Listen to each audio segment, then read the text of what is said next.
Hey YouTube, what's going on? So I'm going to try to get through this as quick as I can, as always. We all know I'm going to ramble because we're talking cameras today, and I tend to ramble a lot when I talk about cameras, so let's get into this. This is a big deal. So, Alexa updates. What do I have to update you guys with? The camera did go to ARRI Burbank. I sent it there initially to try to get the 4:3 aspect ratio flashed and calibrated into my sensor. They sent me back my camera completely unlocked with all of the licenses and upgraded my model from an ARRI Alexa Classic Plus, which is what my camera was. That's what I bought it as. To obviously the first upgrade that I did turned it from a Classic Plus into a Classic XR Plus, which I'll explain all these differences in a minute. I now have an ARRI Alexa XT Plus. So what does that mean? I'm going to give you a little ARRI Alexa history before I get into all that. So, little history lesson. The ARRI Alexa has been in the ecosystem of digital cinema cameras to use since April of 2010. I remember when they announced it, I was 19 years old. I was losing my ever-loving mind. Never thought in a million years back then that I would own something as nice as that. That whole thing. And obviously, the Alexa line of cameras is now 16 years old. From April of 2010 until about mid-2013, you had the Classic line of cameras. Those were broken up into 3 different iterations of the same camera for various different purposes. The first was just the regular Alexa, I should say 4. Technically there was 4, so I'm going to try to get through all this information as best I can. So the original Classic line of Alexa cameras was the Alexa Plus, and the Alexa M, and the Alexa Studio. What was the difference between all of them? So the regular Alexa looked like this. I'm going to use my broken Alexa that I've been sourcing parts from.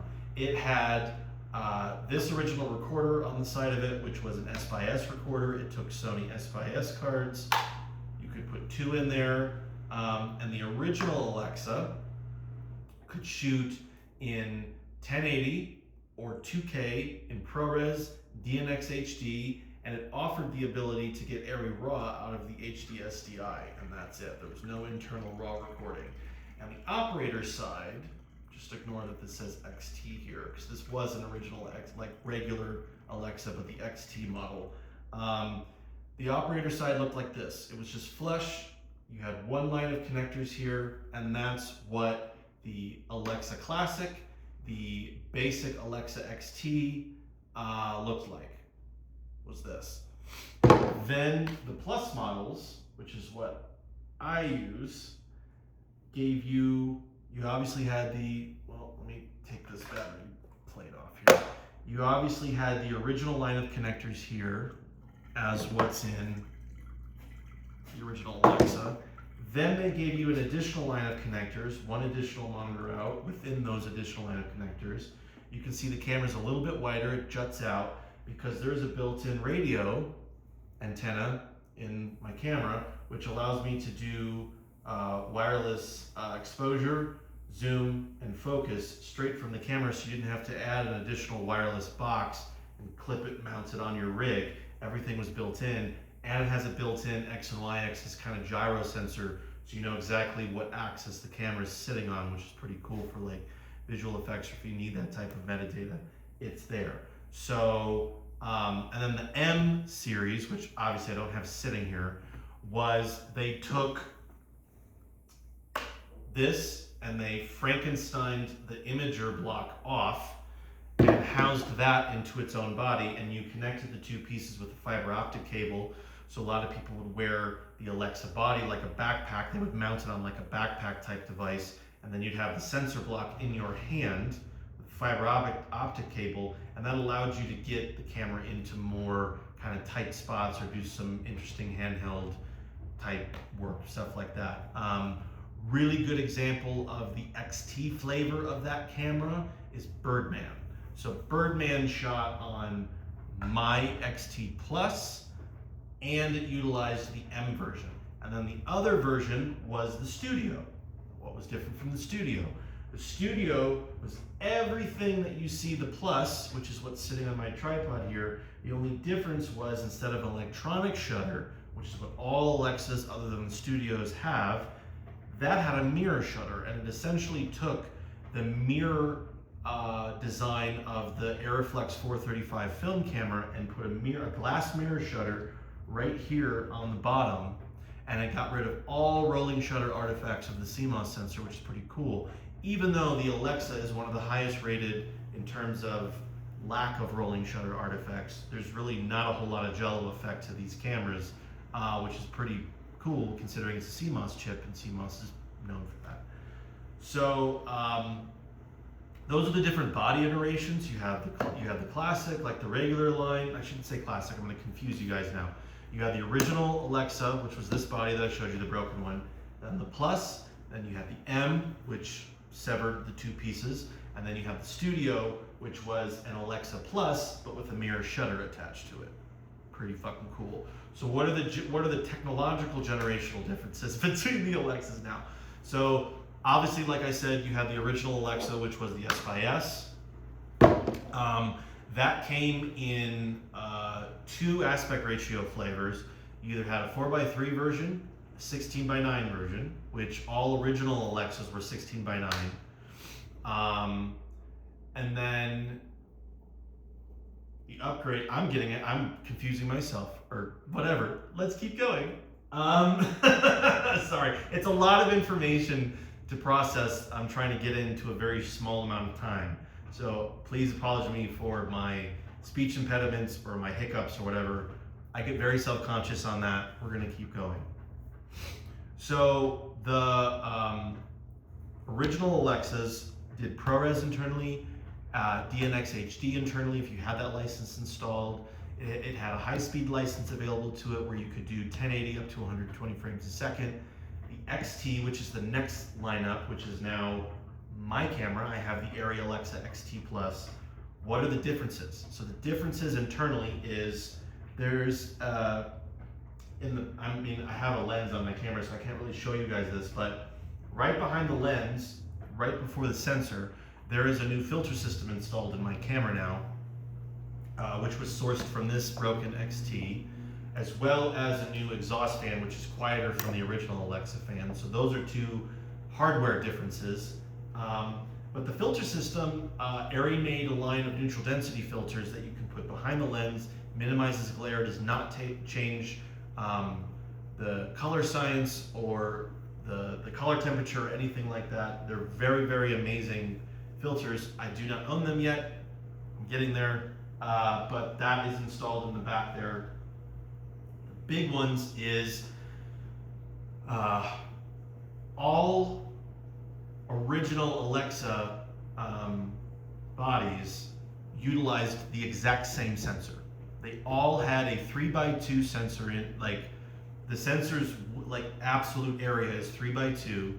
All Alexas from the very first Alexa off the pike down the line, they all have the same. The LEV3 sensor is a 3x2 sensor, maxing out at 3.4K resolution. The original line of Alexa cameras only allowed you to do 16:9 or 4:3, depending on what was calibrated within your body. Most original Alexa cameras, you were stuck just having that sensor window to 16:9 to 178, and that was it. Then they came out with a line of the original Alexa line that opened up the full 4-perth width or height of Super 35 film, so you could do digital 4-perf, Super 35, 4x3, whatever.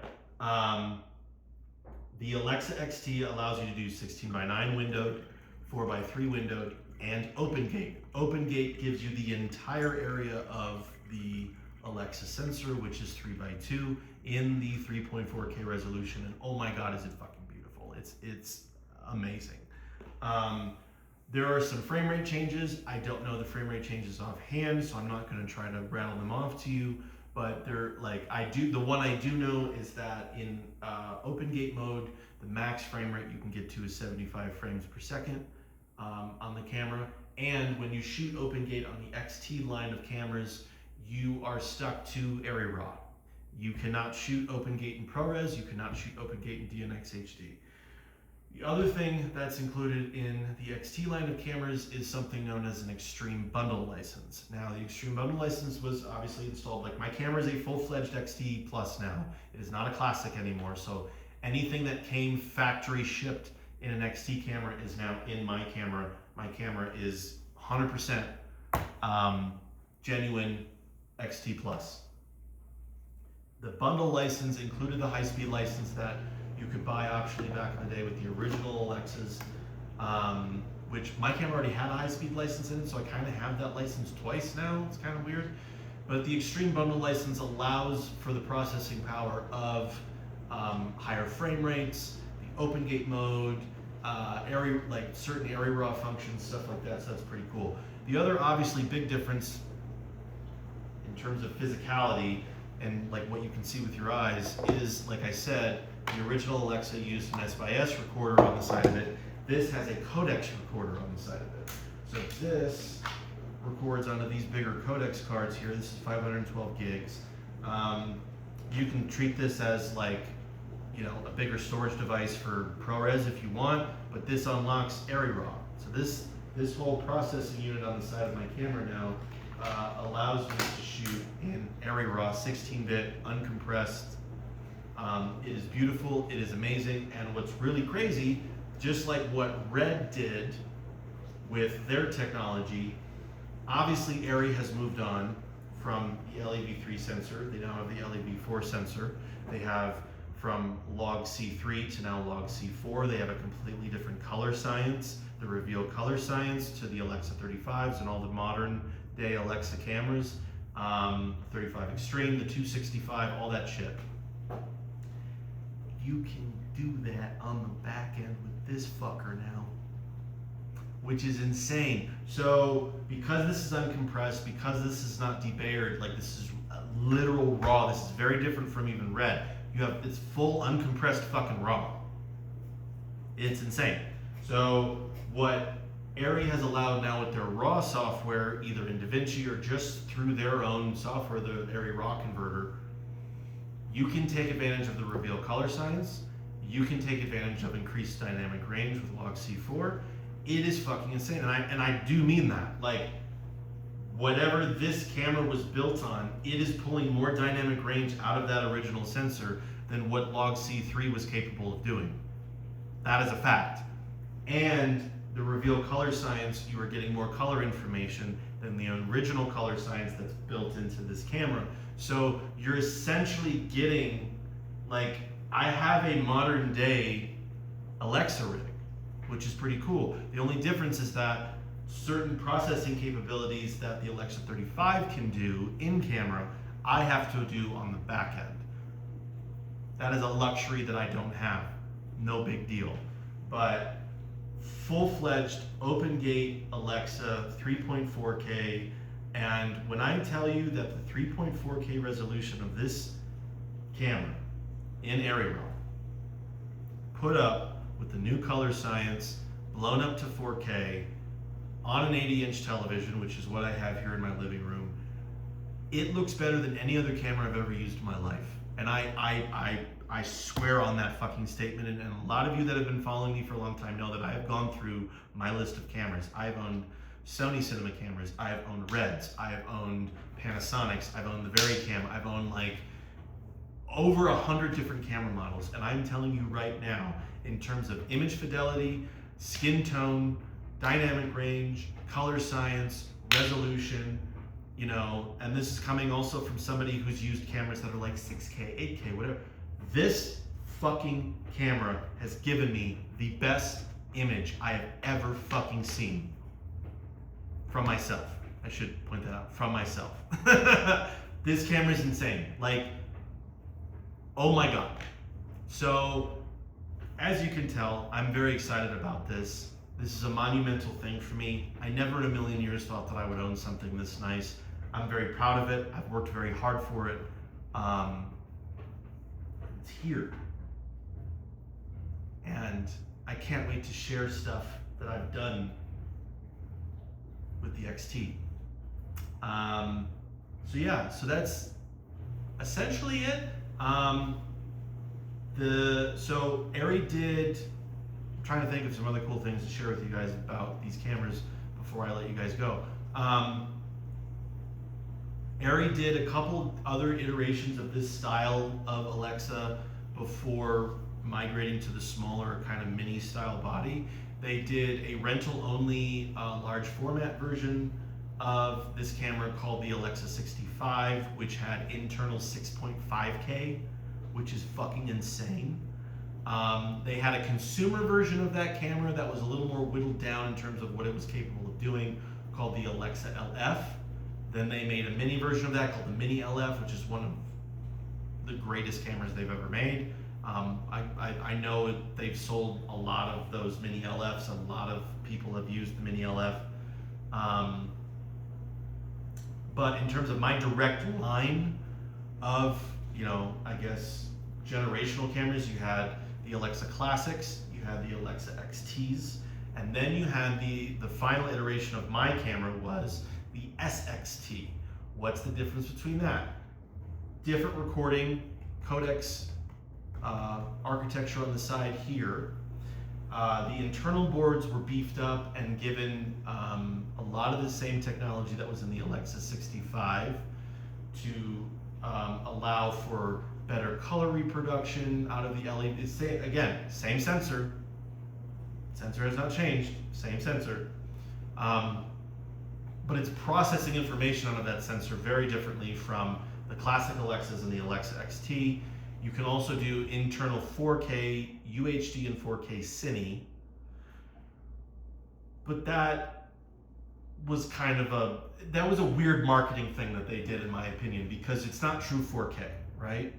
Not that it matters, because honestly, I'm telling you this right now, resolution is a very different byproduct when you're talking about ARRI cameras.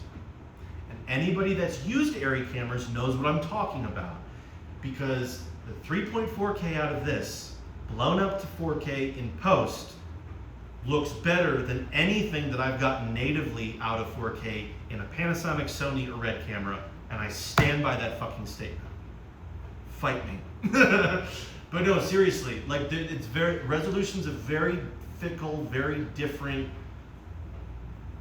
word when it comes to ARRI cameras compared to, the amount of Ks and like what that means if you were to talk about a Red camera or a Sony camera or a Panasonic camera or anything like that. It's very different because they're pulling information differently from their sensor compared to the other companies. So you're getting stuff that is essentially like, I don't care what the Ks are on the sensor, it's just as good, if not better. It's the weirdest fucking thing in the world. I still cannot get over it. But it allowed the files, to essentially be 4K, whatever. So, and they use different codecs cards. You got to get different adapter plates and stuff for this internal recorder to do it. The biggest selling point that people had with the SXT is that obviously these cameras on big multi-million-dollar sets are using wireless video for Video Village. That became a big thing at the high-end studio level if you have the money to do wireless video. And the SXT had built-in wireless video antennas attached to the back here, so you didn't have to add all these extra boxes to the rig. Everything was internally built. So they just added more components to set life internally into the camera. The other big feature was the ability to do internal 3D LUTs, which is the Alexa Classics and the Alexa XTs cannot do 3D LUTs at all, sadly. Which, that's not really a big deal because monitor technology has gone on, and if you're really that big about 3D LUTs while shooting, you can just get an HD SDI monitor that has 3D LUTs and you've solved the fucking problem. It's not a big deal. Like, whatever. So, and the XT cameras are still being used to this day. Some of my favorite movies that have shot on this camera sitting on my tripod here. The sequel to Trainspotting, T2 Trainspotting, was shot on the XT Plus, which is what's sitting here. They shot, I believe, an open gate and then took a 185 frame out of that open gate. An area raw, obviously. Oh my God, Arrival. Great sci-fi movie. I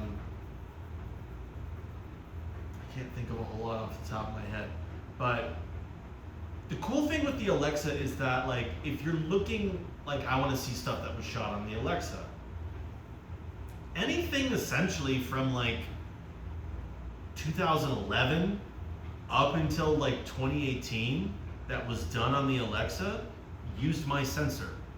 Because the sensor did not change. The sensor technology didn't change, and all the high-end films were essentially shooting in area raw, except for a couple early Alexa movies like Drive with Ryan Gosling. That shot on the original Alexa in ProRes 4x4, and that looks fucking fantastic. So yeah, I think that's it. I think that's about it. So yeah, I have an Alexa XT Plus now. How cool is that? So hopefully I'll have some time here in the future to shoot some stuff.